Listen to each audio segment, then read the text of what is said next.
Shalom Elohim, haleluya, puji nama Tuhan. Semangat pagi Bapak Ibu Saudara yang dikasihi Tuhan kita, Yesus Kristus. Jumpa lagi bersama saya Pendeta Samuel Mawuntu dalam Renungan Pagi ke 1668 hari. Renungan pagi ini mengudara. Puji Tuhan. Bapak Ibu Saudara yang dikasihi Tuhan, sebelum kita mengawali segala aktivitas kita di pagi hari ini, marilah kita mengawalinya bersama Tuhan dengan mendengarkan firman Tuhan. Sebelum kita membaca, mendengarkan, dan merenungkan firman Tuhan hari ini, mari kita minta pimpinan Roh Kudus. Kita berdoa. Bapa di surga, berbicaralah kepada kami semua. Pakai firman Tuhan ini untuk menegur kami, menasihati kami, menguatkan kami, meneguhkan iman percaya kami, dan menuntun kami, supaya kami terus berjalan di jalan Tuhan yang benar.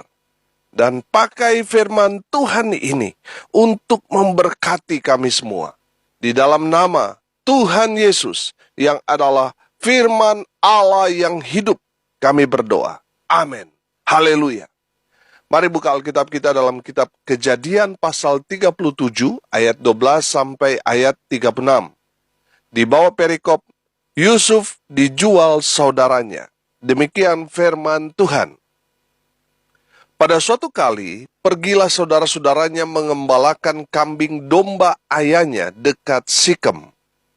Lalu Israel berkata kepada Yusuf, "Bukankah saudara-saudaramu mengembalakan kambing domba dekat Sikem? Marilah engkau kusuruh kepada mereka." Saud Yusuf, "Ya Bapa." Kata Israel kepadanya, "Pergilah engkau melihat apakah keadaan saudara-saudaramu dan keadaan kambing domba, dan bawalah kabar tentang itu kepadaku." Lalu Yakub menyuruh dia dari lembah Hebron, dan Yusuf pun sampailah ke Sikem. Ketika Yusuf berjalan ke sana kemari di padang, bertemulah ia dengan seorang laki-laki yang bertanya kepadanya, "Apakah yang kau cari?" Sahutnya, "Aku mencari saudara-saudaraku. Tolonglah katakan kepadaku, di mana mereka mengembalakan kambing domba." Lalu kata orang itu, "Mereka telah berangkat dari sini, sebab telah kudengar mereka berkata, marilah kita pergi ke Dotan." Maka Yusuf menyusul saudara-saudaranya itu, dan didapatinya lah mereka di Dotan. Dari jauh ia telah kelihatan kepada mereka, tetapi sebelum ia dekat pada mereka, mereka telah bermufakat mencari daya upaya untuk membunuhnya. Kata mereka seorang kepada yang lain, "Lihat, tukang mimpi kita itu datang. Sekarang, marilah kita bunuh dia, dan kita lemparkan ke dalam salah satu sumur ini. Lalu kita katakan seekor binatang buas telah menerkamnya, dan kita akan lihat nanti bagaimana jadinya mimpinya itu." Ketika Ruben mendengar hal ini, ia ingin melepas Yusuf dari tangan mereka, sebab itu katanya, "Janganlah kita bunuh dia." Lagi kata Ruben kepada mereka, "Janganlah tumpahkan darah, lemparkanlah dia ke dalam sumur yang ada di padang gurun ini, tetapi janganlah apa-apakan dia." Maksudnya hendak melepaskan Yusuf dari tangan mereka dan membawanya kembali kepada ayahnya. Baru saja Yusuf sampai kepada saudara-saudaranya, mereka pun menanggalkan jubah Yusuf, jubah maha indah yang dipakainya itu.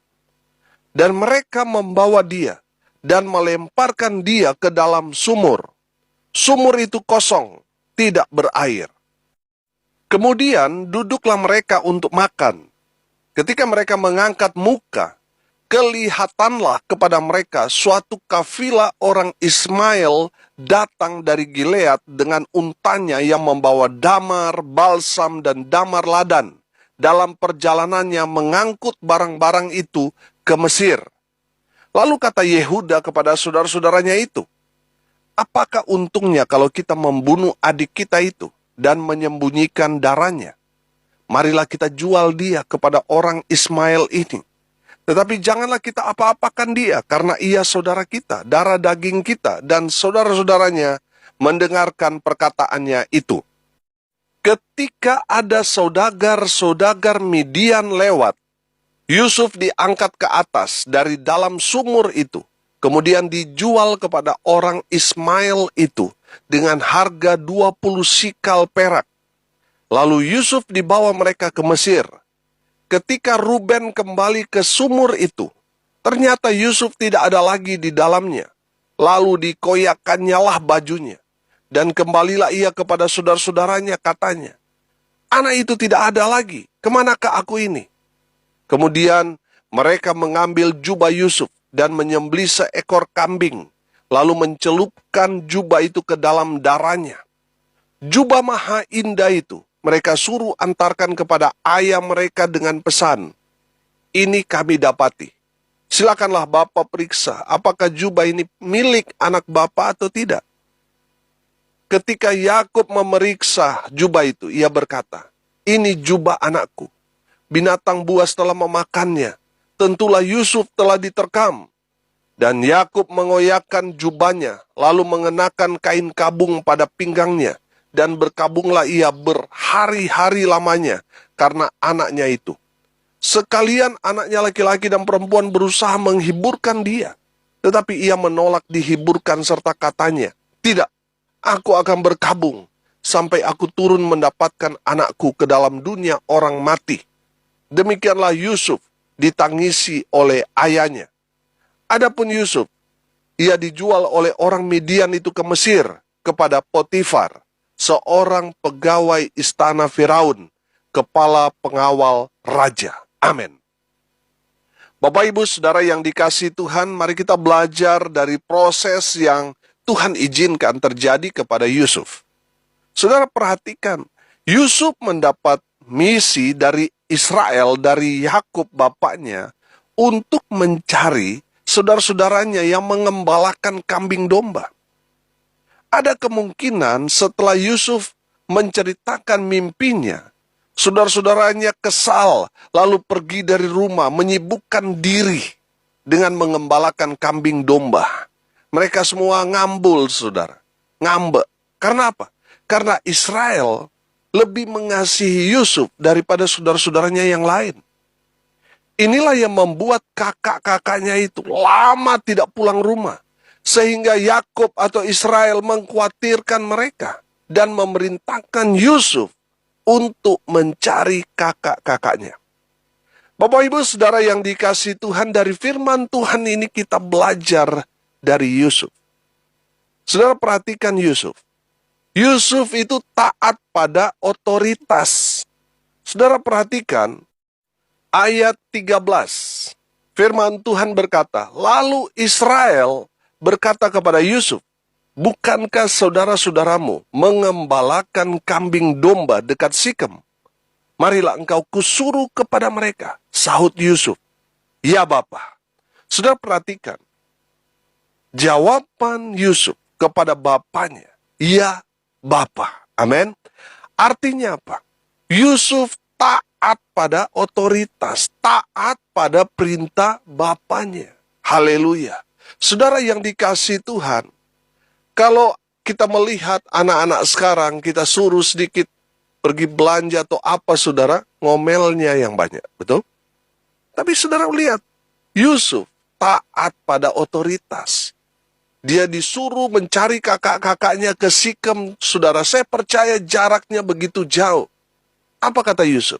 Iya, Bapak. Kalau bisa saya artikan dengan bahasa saya, Yusuf berkata, siap. Amin. Saudara yang dikasihi Tuhan, saya percaya seseorang yang benar-benar di hadapan Tuhan, pasti dia taat pada otoritas. Karena tidak mungkin seorang yang berkata taat pada Tuhan, sementara dia tidak taat pada otoritas. Saudara yang dikasihi Tuhan, mari kita mau belajar dari Yusuf yang taat pada otoritas. Amin. Saya perhatikan, dia disuruh untuk mencari kakak-kakaknya yang jaraknya jauh. Ke Sikem nggak dapat, saudara, nggak ketemu, saudara, dia tidak pulang. Dia terus mencari sampai ketemu. Haleluya. Saudara yang dikasihi Tuhan, kalau Tuhan sudah mau merintahkan sesuatu kepada kita, kita belajar dari Yusuf. Jangan pulang sebelum kita dapat. sebelum kita menyelesaikan misi kita. Jangan pulang. Haleluya. Bapak Ibu Saudara yang dikasihi Tuhan, dari Yusuf kita belajar ketaatan pada perintah atasan kita, otoritas kita, kepada Bapa kita. Haleluya. Saya percaya seseorang yang taat pada pemimpin mereka, pasti dia taat pada yang tidak terlihat. Dia taat kepada Tuhan. Amin.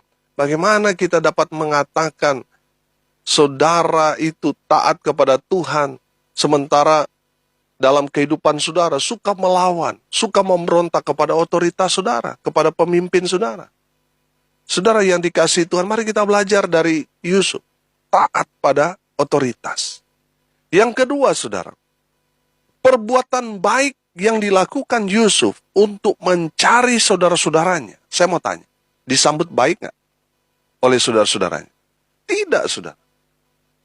Mereka malah merancangkan satu rencana yang jahat.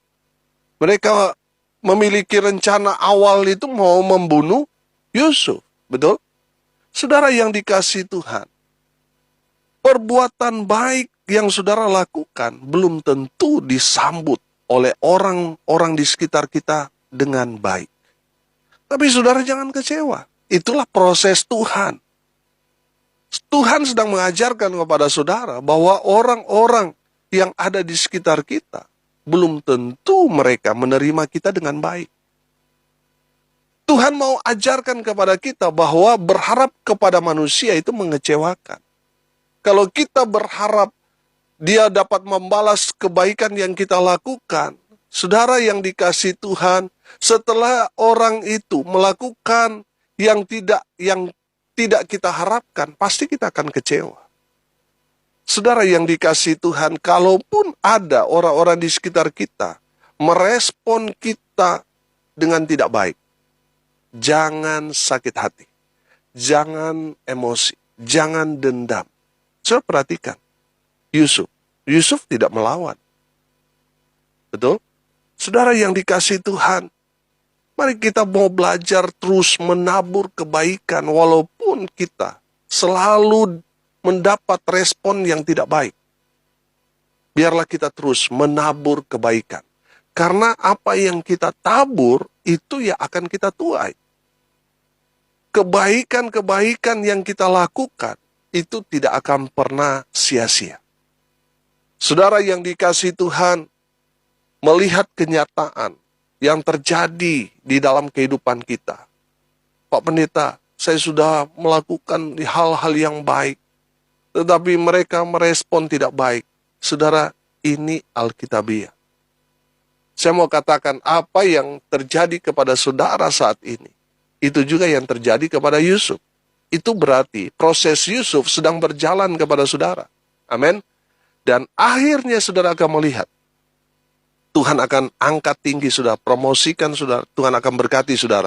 Sama seperti Tuhan memberkati Yusuf. Amin.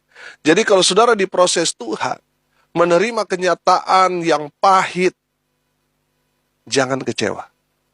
Jangan menyerah. Jangan dendam. Jangan sakit hati. Nikmati proses itu. Amin. Yang ketiga, dari Yusuf kita belajar. Yusuf percaya pada tuntunan Tuhan. Amin. Yusuf percaya bahwa Allah turut bekerja di dalam kehidupannya, mendatangkan kebaikan buat Yusuf. Amin. Saudara yang dikasihi Tuhan, apapun yang terjadi dalam kehidupan kita, tidak ada yang lolos dari kontrol Tuhan. Kita semua, kata firman, Tuhan punya rancangan indah buat saudara dan saya. Rancangan damai sejahtera. Amin.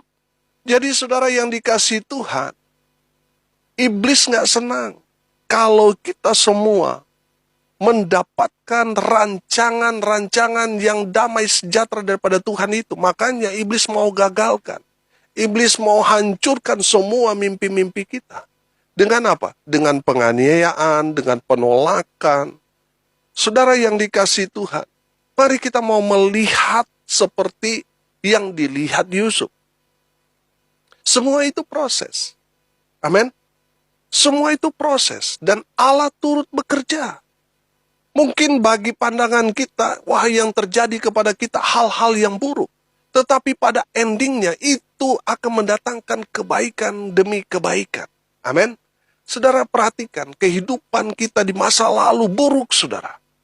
Tetapi di akhir kehidupan kita, kita dapat melihat Tuhan punya rancangan yang luar biasa melalui kejadian-kejadian buruk yang terjadi di masa lalu kita. Amin. Ada rancangan Tuhan yang luar biasa yang Tuhan persiapkan buat kita orang-orang percaya. Haleluya.